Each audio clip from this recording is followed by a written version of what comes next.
the only place where a stem cell can migrate out of the blood into tissue, the place that has the machinery, is the postcapillary venule. Because what happens is that when the cell goes from a capillary to a small vein, there's a change of pressure.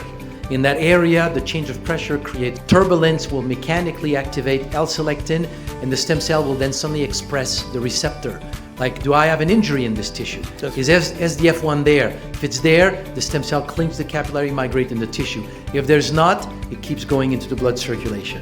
So that's how the stem cells is made available to migrate into tissues. So if it cannot circulate in a specific area of a tissue because of compromised microvasculature, that means that area is deprived of repair.